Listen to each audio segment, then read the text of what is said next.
I should have known better than to put up a snow shed in Pinecrest, Colorado, without expecting trouble from the homeowners association. But I had lived here for 3 years without incident, and thought maybe I had slipped under their radar. The shed was a simple 12 by 16-foot structure with a slanted metal roof, designed to protect my ATV and lawn equipment from the brutal winter snowfalls that dumped 6 feet of powder on our neighborhood every season. I built it myself over 2 weekends in October, making sure it was sturdy and well constructed, never imagining it would become the center of a neighborhood war. My name is Franklin Davis, and I am a mechanical engineer who works remotely from my home office. I bought my house in Pinecrest because I loved the mountain views and the quiet streets lined with ponderosa pines. The neighborhood sat at an elevation of 9,000 feet, where the air was thin and crisp, and elk sometimes wandered through backyards in the early morning. Most of my neighbors were decent people who kept to themselves, worked their jobs, and enjoyed the peaceful mountain lifestyle.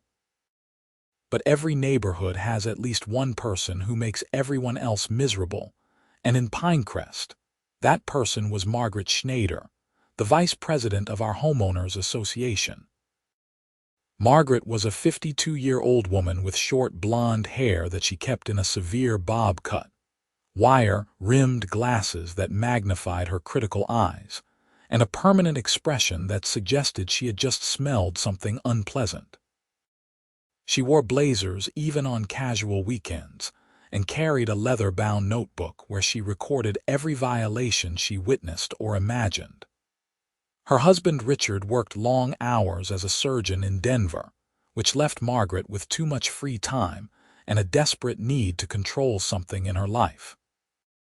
Unfortunately, that something was our entire neighborhood. The trouble started on a Tuesday morning in late November. I was drinking coffee in my kitchen when I heard sharp knocking on my front door. Through the window, I could see Margaret standing on my porch with her arms crossed, her notebook tucked under one arm. I considered pretending I was not home, but she had clearly seen my truck in the driveway. "Franklin," she said when I opened the door, not bothering with a greeting. "We need to discuss your illegal structure." "Good morning, Margaret," I said, trying to keep my tone neutral. "What illegal structure are you referring to?" She gestured toward my backyard where my snow shed stood. "That eyesore." "You did not submit architectural review forms or obtain HOA approval before construction." Section 7, Paragraph 3 of our covenants, conditions, and restrictions clearly states that any outbuilding requires written approval from the Architectural Review Committee before construction begins. I had actually read the HOA documents when I bought the house, though I admit I had not memorized every detail. "Margaret, it is just a shed. It is not visible from the street and it matches the color scheme of my house." "That is irrelevant," she said, flipping open her notebook. "The rules exist for a reason.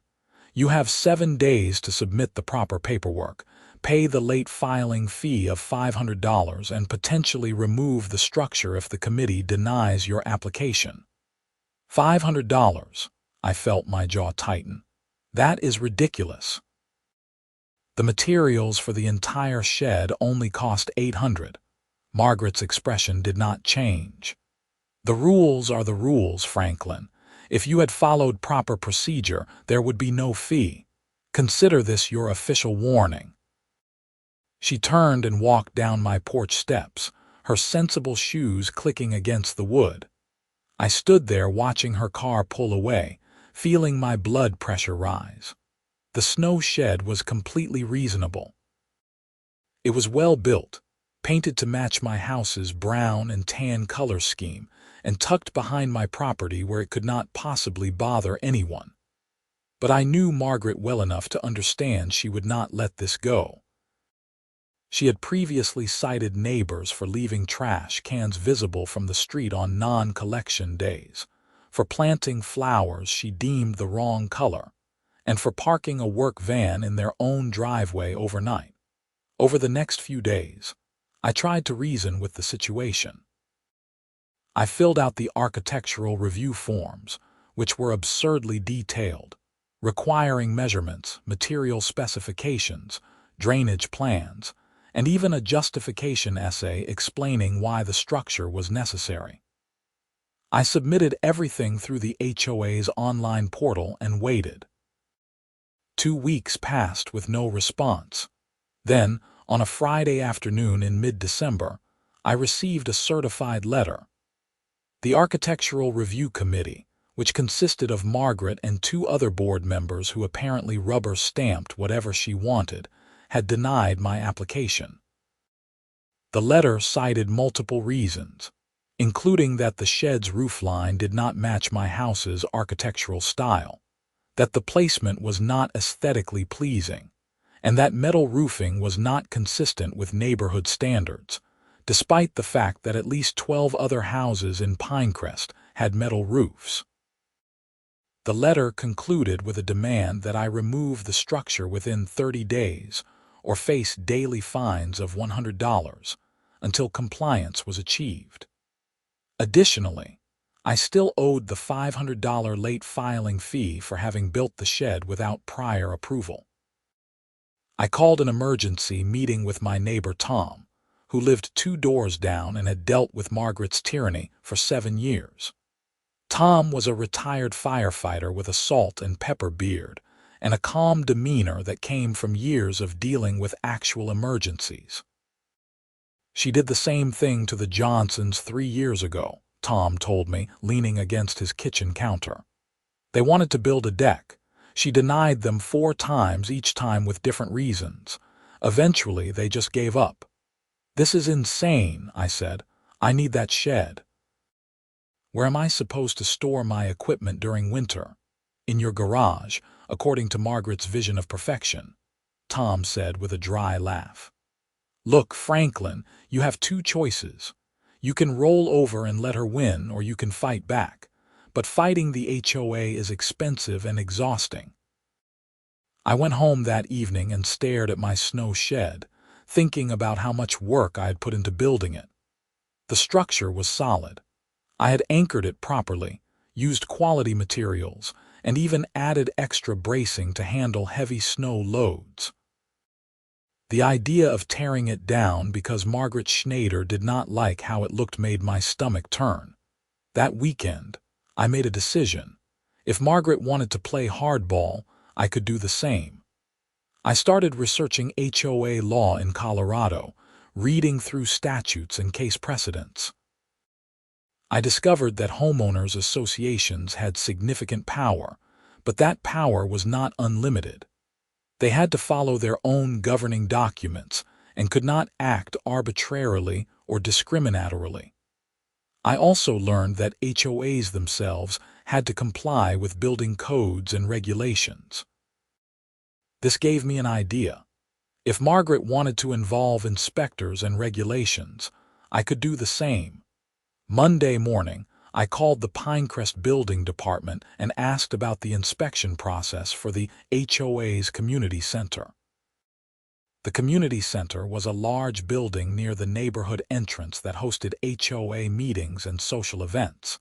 Margaret was extremely proud of it, as she had overseen a major renovation 3 years earlier. "I am a resident here," I told the clerk. "I have some concerns about potential code violations at our community center, and I would like to request an inspection." The clerk, a woman named Jennifer with a friendly voice, explained that anyone could request an inspection if they had legitimate concerns. I mentioned that I had noticed what appeared to be unpermitted modifications, improper electrical work, and potential ADA accessibility issues. She took down my information and said an inspector would visit the property within the week. "Just so you are aware," Jennifer added, "if violations are found, the property owner will be responsible for correcting them." "I understand," I said. "I just want to make sure our community spaces are safe." I did not tell Margaret about the inspection request. Instead, I waited to see what would happen. 2 days later, Tom called me, barely able to contain his laughter. "Did you do something?" he asked. "Because there is a building inspector at the community center and Margaret is having an absolute meltdown." I drove over to the community center, parking across the street where I could watch without being obvious.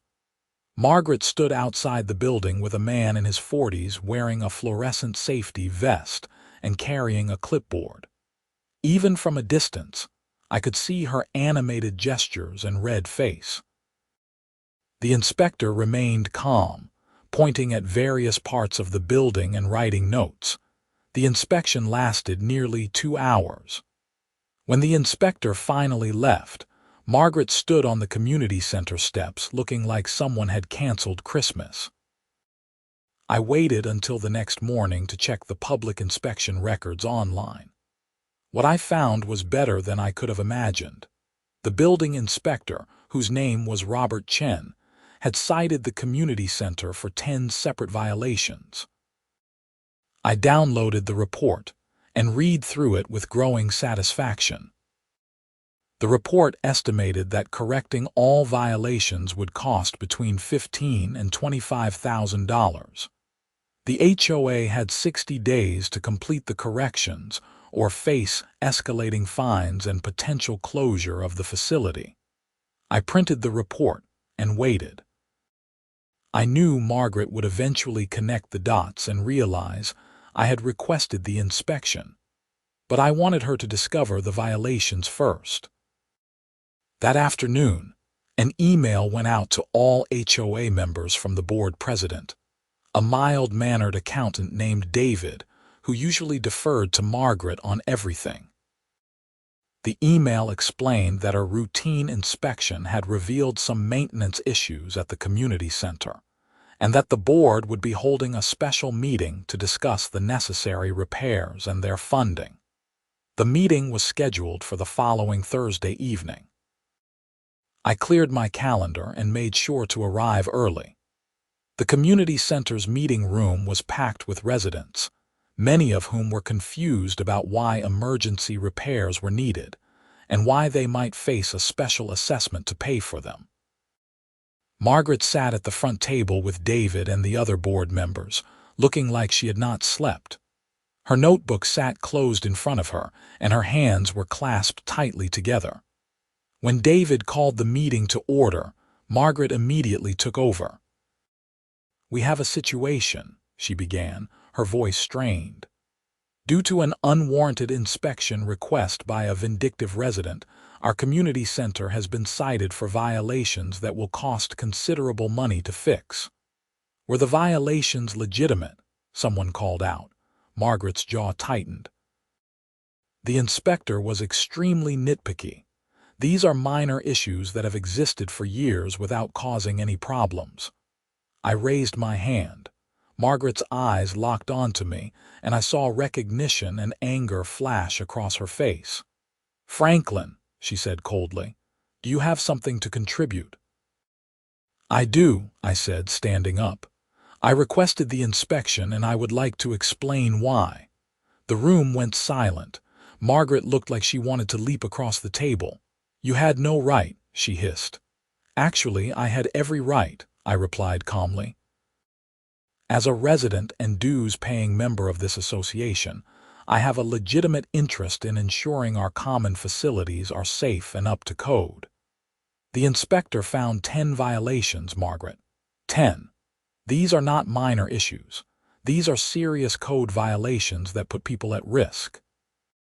"You did this because you are angry about your shed," Margaret shot back.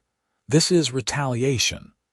"This is about accountability," I corrected her.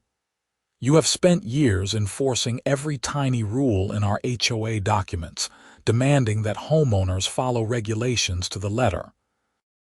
But apparently, those same standards do not apply to you or to the facilities you oversee. That is called hypocrisy." Several residents murmured in agreement. Tom, sitting near the back, gave me a subtle thumbs up. David cleared his throat, clearly uncomfortable with the confrontation. "Let us stay focused on solutions. We need to address these violations within 60 days. The estimated cost is $20,000, which we do not have in our maintenance reserve fund. The board is proposing a special assessment of $200 per household to cover the repairs. This triggered an immediate uproar. People started shouting questions and complaints. $200 was a significant, unexpected expense, especially right before the holidays. Several residents pointed out that the HOA had recently spent $5,000 on new landscaping at the entrance, which now seemed like a waste of money given the more pressing needs. Why were not these issues caught earlier? Demanded a woman named Patricia who lived on my street. Do we not do regular inspections? Margaret shifted uncomfortably. We conduct visual inspections annually. These particular issues were not visible during normal walkthroughs. But they existed during the renovation you oversaw 3 years ago, I interjected. Which means either the work was not done properly to begin with, or you cut corners to save money. That is a baseless accusation, Margaret snapped, but her face had gone pale.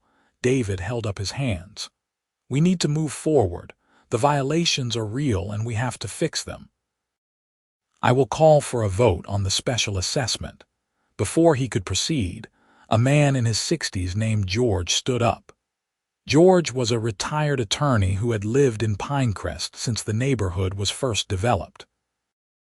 I would like to see all documentation related to the renovation 3 years ago, he said. If work was done improperly or without proper permits, the contractor might still have liability. We should explore that before asking homeowners to foot the bill for someone else's mistakes. This was an angle I had not considered, but it made perfect sense. Margaret looked like she might be sick. The contractor we used was fully licensed and insured, she said weakly. Then you will not mind providing those records, George said firmly. I move that we table the discussion of a special assessment until a full review of the renovation project can be completed. Several people seconded the motion, and David, looking relieved to delay the controversial vote, agreed. The meeting devolved into smaller conversations, with clusters of neighbors discussing the situation. I noticed Margaret gathering her things quickly and heading for the exit. I caught up with her in the parking lot. Margaret, wait. She spun around, her expression venomous. Stay away from me, Franklin. You have caused enough trouble. I am willing to make you a deal, I said. Drop the complaints about my shed, and I will help the board figure out how to address these violations without a special assessment. Help, she laughed bitterly. You created this mess. Those violations have existed for years without causing any problems. Now the county is demanding expensive repairs that will drain our budget. Those violations existed because you did not do things properly, I countered. That is not my fault. But I am an engineer, Margaret. I can review the reports, help prioritize repairs, maybe even find cost-effective solutions, but only if you leave my shed alone. She stared at me for a long moment, and I could see her weighing her options.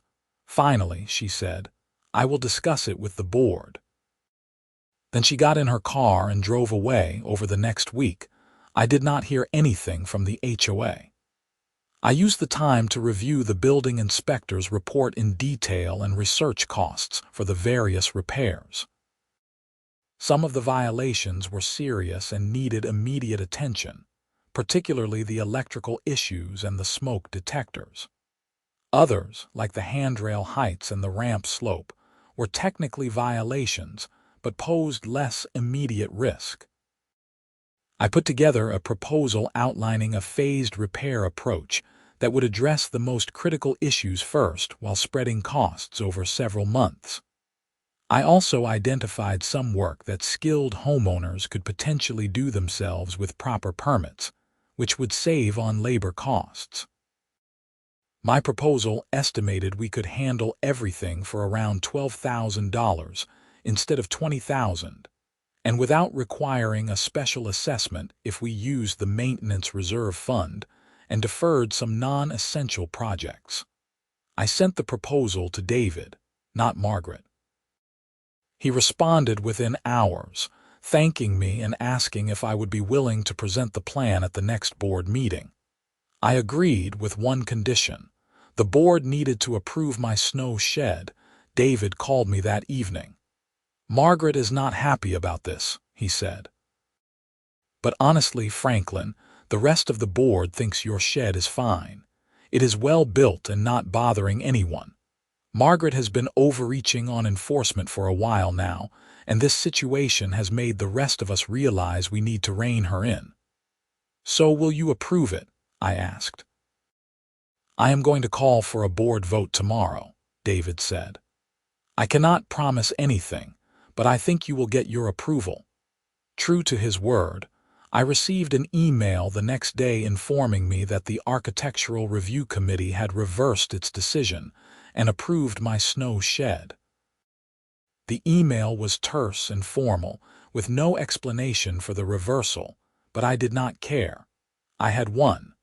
The following week's board meeting was much calmer than the previous one. I presented my phased repair proposal, walking through each violation and my suggested solution. The board asked good questions, and several residents offered to help with some of the simpler tasks. George, the retired attorney, reported that he had reviewed the renovation documents and found that some work had indeed been done without proper permits, which opened up potential liability issues with the original contractor. "I have already contacted the contractor's insurance company," George said. "They are investigating the claim. If they accept liability, they might cover some or all of the repair costs." This news lifted the mood considerably. The board voted to implement my phased repair plan and to wait on any special assessment until after the insurance investigation concluded. Margaret sat silently through the entire meeting, not making eye contact with anyone. As residents filed out after the meeting, several people stopped to thank me. Tom clapped me on the shoulder. "You handled that perfectly," he said. "Margaret has needed someone to stand up to her for years." I was packing up my notes when George approached me. "Franklin, can I speak with you privately for a moment?" We stepped outside into the cold December night. Snow was falling lightly, and the streetlights created halos in the flakes. "I want you to know something," George said quietly. "The renovation 3 years ago had more problems than just permit issues. Margaret was in charge of the project, and she made several decisions that prioritized aesthetics over functionality. She also hired her brother-in-law's company to do the electrical work, even though they submitted a higher bid than other contractors. There was a conflict of interest that she never disclosed to the board." "That sounds like it could be a serious problem," I said. George nodded. "I am still investigating, but if what I suspect is true, Margaret could face personal liability. The HOA's insurance might not cover damages that resulted from board member misconduct." He paused, studying my face. "I wanted to tell you this because your inspection request may have actually saved this association from much bigger problems down the road. If these violations had caused an injury or fire, the liability could have bankrupted our HOA." I let that sink in. I had requested the inspection out of spite, wanting to turn Margaret's tactics against her, but George was right that the violations were genuinely dangerous. "What happens now?" I asked. "Now we fix the problems and determine who is responsible for the costs," George said. "And Margaret's time on the board is likely coming to an end. Several residents have already approached me about calling for her removal." I drove home that night feeling a complex mix of vindication and unease. I had wanted to prove a point and protect my property rights, but I had not intended to unravel an entire scandal. Still, If Margaret had been abusing her position and making decisions that put residents at risk, then maybe this needed to happen. The insurance investigation took 3 weeks. During that time, the board hired contractors to address the most critical violations, including the electrical issues and smoke detectors. The work cost $8,000 from the maintenance reserve, which meant delaying some planned landscaping projects, but avoided any special assessments. Just after New Year, George called another special meeting to present his findings.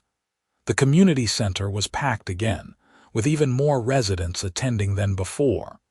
George stood at the front with a thick folder of documents. "I have completed my review of the renovation project from 3 years ago," he began. "What I found is troubling. Margaret Schneider, who chaired the renovation committee, failed to disclose that she hired her brother-in-law's electrical company, despite their bid being 15% higher than competitors. Additionally, she approved deviations from the architectural plans that eliminated required permits, apparently to save money and time. These decisions directly resulted in several of the code violations we are now addressing." The room erupted in angry muttering. Margaret, sitting in the front row, had her arms crossed defensively. "I acted in the best interest of the association," she said loudly. "My brother-in-law's company was the most qualified. They were not licensed to do commercial work at the time," George continued calmly. "I verified this with the state licensing board. The work they performed should have been done by a properly licensed commercial electrician. This created the substandard conditions that Inspector Chen documented." "This is a witch hunt," Margaret said, standing up. "Franklin is behind all of this because he is vindictive and petty. He cannot accept that his ugly shed violated our standards." "My shed was approved," I said from my seat, "and I am not the one who hired unlicensed contractors or hid conflicts of interest." David, looking miserable, stood up beside George. "Margaret, I am sorry, but the board met yesterday and voted to ask for your resignation. If you do not resign voluntarily, we will proceed with removal proceedings." Margaret's face went from red to white. "You cannot do this. I have given years to this association. And during those years, you have made residents miserable with overzealous enforcement while ignoring serious problems with facilities under your control," David said quietly. "We appreciate your service, but it is time for you to step down." For a moment, I thought Margaret might start screaming or throw something. Instead, she grabbed her purse and coat. "Fine," she spat. "But do not come crying to me when this neighborhood falls apart without proper leadership." She stormed out, slamming the door behind her. The meeting continued without her, with the board outlining plans for filling her position and reforming some of the HOA's more aggressive policies. A motion was introduced to create an appeals process for architectural review decisions and to limit enforcement actions to violations that genuinely affected property values or safety. Both motions passed unanimously. After the meeting, several neighbors invited me to join them at a local bar to celebrate. We spent the evening swapping stories about Margaret's various enforcement campaigns over the years. Apparently, she had once tried to fine someone for having their house numbers in the wrong font and had demanded another neighbor repaint their front door because the shade of red was not approved. "She means well," Tom said, nursing a beer, "but she just took everything too far. Some people get a little power and it goes to their head." "I honestly just wanted to keep my shed," I admitted. "I did not mean to trigger all of this." "You did us all a favor," Patricia said. She lived 3 houses down from me and had been dealing with Margaret's complaints about her vegetable garden for 2 years. Someone needed to stand up to her. The contractor's insurance company eventually agreed to pay for half of the remaining repair costs, acknowledging that some of the electrical work had been substandard. The HOA covered the other half from the maintenance reserve, which meant tightening the budget but avoiding any special assessments. The community center was brought up to code by early February, and Inspector Chen signed off on all the corrections. Margaret and her husband Richard put their house on the market in March. I heard through the neighborhood gossip network that Richard had been furious about the whole situation and blamed Margaret's obsessive HOA involvement for damaging their reputation. They moved to a neighborhood in Boulder without an HOA, which was probably better for everyone. The board appointed a new vice president, a retired teacher named Helen, who had a much more reasonable approach to rules enforcement. She implemented the new appeals process and established guidelines that focused HOA enforcement on issues that genuinely mattered rather than petty aesthetic complaints. Violations would now be tiered based on severity, with friendly reminders for minor issues and formal action reserved for serious problems. I kept my snow shed, which performed perfectly through the harsh winter. By the time spring arrived, the whole drama had become a neighborhood legend. People would point out my shed to new residents and tell the story of how it brought down the tyrannical HOA vice president. Tom and I became close friends through the experience, and we started a tradition of weekend barbecues at my place during summer. We would sit in my backyard near the infamous shed, grilling steaks and watching the sunset over the mountains. Other neighbors would join us, and the gatherings became a regular social event that helped rebuild the sense of community that Margaret's enforcement regime had damaged. One Saturday in June, as about 15 neighbors gathered around my grill, Patricia raised her beer in a toast. "To Franklin's shed," she announced. "May it stand forever as a monument to property rights and common sense." Everyone laughed and clinked their drinks together. I looked around at the friendly faces, at the shed that had caused so much trouble, and at the mountains rising beyond my property line. This was what a neighborhood should be, I thought. People enjoying each other's company, respecting each other's space, and not sweating the small stuff. George pulled me aside later that evening. "I want you to know something," he said. "When we were digging into Margaret's records, we found that she had been collecting those late filing fees and enforcement fines into a special HOA account. The money was just sitting there, supposedly earmarked for legal expenses, but there was about $12,000 accumulated and no clear documentation of how it was being managed." "What happened to the money?" I asked. "It is back in the general fund now," George said. "But it raises questions about Margaret's financial management. The board has turned everything over to our accountant for a full audit. There is a possibility some of that money was not handled properly." This added another layer to the already complicated story. "Are you saying she might have been embezzling?" "I am saying there are irregularities that need investigation," George said carefully.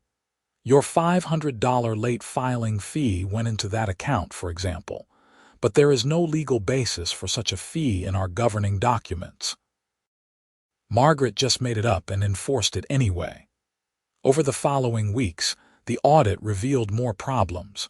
Margaret had been collecting unauthorized fees for years, totaling nearly $18,000. While there was no evidence she had personally pocketed the money, she had been using these funds to pay for projects and expenses without proper board approval.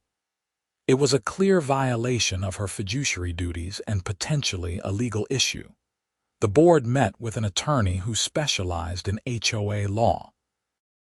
After reviewing the evidence, the attorney advised that the association had grounds to pursue legal action against Margaret for breach of fiduciary duty and unauthorized collection of fees. The board debated whether to proceed with legal action or simply demand repayment of the unauthorized fees. David called me to get my opinion. "You started all of this by requesting the building inspection," he said. "Do you think we should push for legal action?" I thought about it carefully. Part of me wanted to see Margaret face consequences for years of making people miserable. But another part just wanted to move on and let the neighborhood heal. "What will cost the association less money and stress?" I asked. "Legal action could be expensive and drawn out," David admitted. "But if we just demand repayment, we might not get all the money back." "Why not give her a choice?" I suggested. "She can either repay the unauthorized fees voluntarily, or you will pursue legal action. Most people will choose to avoid court if they can." David liked this approach. The board sent Margaret a formal demand letter outlining the audit findings and giving her 30 days to repay the $18,000 in unauthorized fees. If she refused, the association would file a lawsuit. Margaret's attorney responded 2 weeks later with a counteroffer. She would repay $15,000 in exchange for the association releasing all claims against her. The board debated and eventually accepted the offer, deciding that getting most of the money back without expensive litigation was the smart choice. Margaret paid the $15,000 in installments over 3 months, and that was the end of her involvement with the Pinecrest HOA. The association used the recovered funds to beef up the maintenance reserve and to give all homeowners a credit against their quarterly dues. It was not a huge amount per household, but it was a tangible benefit that resulted from holding board members accountable. By the end of summer, life in Pinecrest had settled into a comfortable rhythm. Helen, the new vice president, turned out to be excellent at her job. She was firm when necessary, but approached everything with common sense and respect for homeowners' rights. The Architectural Review Committee became much more reasonable, approving projects that were well designed and appropriate, rather than looking for reasons to deny everything. I continued to enjoy my snow shed, which I had nicknamed the Rebel in honor of its role in the drama. I kept it well maintained and even added some decorative touches like window boxes with flowers, just to show that functional structures could also be attractive. Tom and I expanded our summer barbecue gatherings to include a fall chili cook-off and a spring cleanup day where neighbors worked together to spruce up the common areas. These events became traditions that strengthened our community bonds. People who had barely spoken to each other during Margaret's reign became friends. One afternoon in late August, I was working in my garage when a car pulled up and a young couple got out. They introduced themselves as potential home buyers looking at a house down the street. "The realtor told us this is a really strict HOA," the wife said nervously. "Is it hard to live here?" I laughed. "It used to be, but not anymore. We went through some changes and things are much better now. The HOA focuses on important stuff and leaves homeowners alone about minor things." "That is good to hear," the husband said, looking relieved. "We were worried about getting fined for everything." "As long as you maintain your property and do not do anything crazy, you will be fine," I assured them. "And if you want to build a shed or make improvements, just submit the forms and be reasonable. The review committee is fair." They thanked me and drove off. I realized that Margaret's departure had actually made the neighborhood more desirable. People wanted to live in communities with reasonable rules, not dictatorships disguised as homeowners associations. That evening, I sat on my back deck with a cold beer, looking at my shed in the fading light. The whole experience had taught me important lessons about standing up for yourself, about the dangers of unchecked authority, and about how small communities work best when people treat each other with respect and common sense. The building inspector's report had been a turning point, not just for me, but for the entire neighborhood. Those 10 violations had exposed years of mismanagement and overreach, forcing the association to reform itself. Sometimes the best way to deal with a bully is to shine a light on their own failures. My phone buzzed with a text from Tom. "Barbecue tomorrow. Helen wants to discuss some ideas for the fall schedule." I smiled and typed back my confirmation. This was what community should feel like. Not fear of violations and fines, but neighbors gathering to share food and plan activities. Not a dictator enforcing arbitrary rules, but reasonable people working together to maintain standards that actually mattered. The snow shed stood solid and strong in my backyard, a testament to the idea that sometimes the smallest fights are worth having. It was not about the shed itself, really. It was about the principle that homeowners should have reasonable rights to use their property, that rules should make sense, and that people in positions of authority should be held accountable. As autumn approached and the aspen trees began turning gold on the mountainsides, I felt grateful for how everything had worked out. I had moved to Pinecrest for the natural beauty and quiet lifestyle, and after months of drama, I had helped create a community where those things were possible again. The following winter, when snow began piling up in deep drifts, my ATV and equipment stayed dry and protected in the shed. Neighbors complimented the structure and asked for advice on building their own outbuildings. Helen streamlined the approval process so that reasonable projects could be green-lighted quickly without excessive red tape. One day in November, almost exactly a year after Margaret had first knocked on my door to complain, I ran into Richard at the grocery store in town. Margaret's former husband looked tired but somehow lighter, like a burden had been lifted. "Franklin," he said when he spotted me, "I owe you an apology." "For what?" I asked, surprised. "For Margaret's behavior," he said. "I was working so much, I did not realize how obsessed she had become with the HOA. After we moved, she got some counseling and realized she had been using the association to feel important and in control. She was not happy in our marriage or with her life, and she took it out on the whole neighborhood." "I appreciate you telling me that," I said. "I hope she is doing better." "She is," Richard said. "We are actually working on things." Living without an HOA to obsess over has helped her relax and focus on what really matters. He paused. "I heard the association recovered some money from her. That was fair. She knew she was overstepping but convinced herself she was protecting property values." We talked for a few more minutes, and then Richard headed to checkout.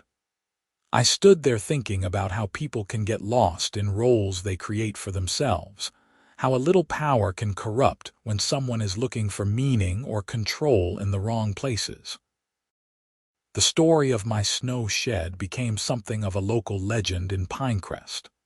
New residents heard about it during welcoming events, and it served as a reminder that the HOA existed to serve homeowners, not the other way around. The board established new bylaws that included term limits for officers, financial audits every 2 years, and mandatory training for board members about their legal duties and limitations. George, the retired attorney who had investigated everything, wrote an article for a Colorado HOA newsletter about the importance of accountability and reasonable governance. He used our situation as a case study without naming names, and the article was widely shared among community associations across the state. Several HOAs contacted George for advice on reforming their own governance structures. As for me, I continued living my quiet life in the mountains, working from home and enjoying the community I had helped improve. The shed remained a source of satisfaction every time I looked at it. Not because it was particularly special as a structure, but because of what it represented. One person standing up to unreasonable authority could make a difference. One small act of resistance could spark larger changes that benefited everyone. The following spring, the board asked if I would consider joining as a member. They wanted someone with engineering expertise, and as Helen put it, someone who was not afraid to ask tough questions. I thought about it seriously before declining. I appreciated the offer, but I had learned that I preferred being a regular homeowner who participated in the community without the responsibilities of governance. Besides, the new board was doing an excellent job, and I did not want to risk becoming what I had fought against. Instead, I volunteered to help with property maintenance projects and to serve as a technical consultant when the board needed engineering advice. This felt like the right level of involvement, allowing me to contribute without getting consumed by HOA politics. Years passed, and the drama faded into memory. My snow shed weathered multiple harsh winters, proving its quality and durability. The neighborhood thrived under reasonable governance, with property values increasing and residents genuinely enjoying life in Pinecrest. The community center, now fully up to code and well-maintained, hosted regular events that brought people together. I occasionally thought about that day when Margaret had knocked on my door, self-righteous and determined to punish me for building a shed without permission. At the time, I had been angry and defensive. But in retrospect, her complaint had been the catalyst for positive change. If she had ignored my shed, the underlying problems with HOA governance and the community center violations would have continued festering until they caused even bigger issues. Sometimes conflict is necessary to expose dysfunction and create opportunities for improvement. Sometimes standing your ground over something small leads to discovering something much larger. My snow shed had been the thread that, when pulled, unraveled an entire tapestry of mismanagement and overreach. Tom and I talked about this one evening, sitting in camping chairs beside a fire pit in my backyard. The shed stood nearby, its metal roof gleaming in the firelight. "You ever regret calling that building inspector?" Tom asked. I thought about it. "No," I said finally. "It was petty at the time, maybe, but it needed to happen. Those violations were real. Margaret's overreach was real. If nobody had stood up to her, she would still be terrorizing the neighborhood, and the community center would still be a code violation waiting to hurt someone." "You know what I respect most," Tom said. "You did not back down when she tried to bully you. A lot of people would have just torn down the shed and grumbled about it." "I am too stubborn for that," I admitted with a laugh, "and I had put too much work into building it." The fire crackled and popped, sending sparks drifting into the dark sky. Above us, the stars shone brilliantly, undimmed by city lights. This was why I lived here, I thought. For the natural beauty, the sense of space, and the community of people who respected each other's right to exist without constant interference. My snow shed, the humble structure that had launched a neighborhood revolution, stood as a permanent reminder that sometimes the smallest stands for principle can have the largest impacts. It was not about winning or losing, really. It was about creating the kind of community where people could live freely, where rules served reasonable purposes, and where those in authority remembered they were servants of the community, not its rulers. The HOA had learned its lesson. The neighborhood had healed and strengthened. And I had my shed, standing exactly where I built it, protecting my equipment from the snow and serving as a monument to the idea that rights matter, accountability matters. And sometimes, you just have to call the building inspector to make things right.